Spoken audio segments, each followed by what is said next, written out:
বিগত 5 দিন থেকে নিখোঁজ কাটিগড়ার 14 বছরের এক কিশোর।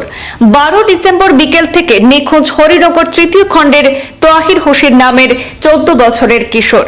কাটিগড়া থানায় নিখোঁজ ডায়েরি পরিবারের ছেলেকে খুঁজে পেতে সকলের সহযোগিতা কামনা করলেন নিখোঁজ কিশোরের পিতা। কাটিগড়া থানাধীন হরিনগর তৃতীয় খণ্ডের রফিক আহমদের 14 বছরের কিশোর পুত্র তোয়াহির হোসেন গত 12 ডিসেম্বর বিকেল থেকে নিখোঁজ।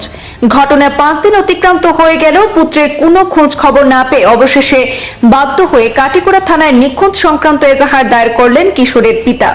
মঙ্গলবার সংবাদ মাধ্যমের সাথে কথা বলতে গিয়ে রফিক আহমদ জানান, গত 12 ডিসেম্বর বিকেল আনুমানিক 3টে নাগাদ তোয়াহির হোসেন সকলের অজান্তে হঠাৎ করে ঘর থেকে নিরুদ্দেশ হয়ে যায়। বিভিন্ন জায়গায় খোঁজ খবর নিয়েও তোয়াহিরের কোনো হদিশ পাওয়া যাচ্ছে না। এতে উপায়ন্তর না পেয়ে 17 ডিসেম্বর মঙ্গলবার কাটিগড়া থানায় একটি নিখোঁজ সংক্রান্ত এজাহার দায়ের করা হয়েছে পরিবারের পক্ষ থেকে।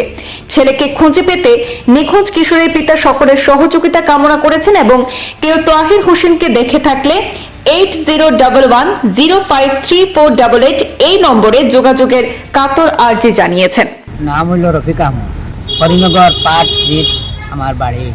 আমার ছেলের নাম হইল তোয়াহির হুসাইন। গত 12 তারিখ থেকে আজ 17 তারিখ পর্যন্ত আমার ছেলে তোয়াহির হুসাইন তারে কোনো জায়গা খুঁজাইয়া পাইয়ান না। 12 তারিখ 3টার সময় বারোইয়া গেছে গিয়া দাদা টিলেন স্কুলে ক্লাস 6 এমনি মেন্টালি ঠিক আছে নি? থানাতে ফায়ার করছে আমার 8011053488।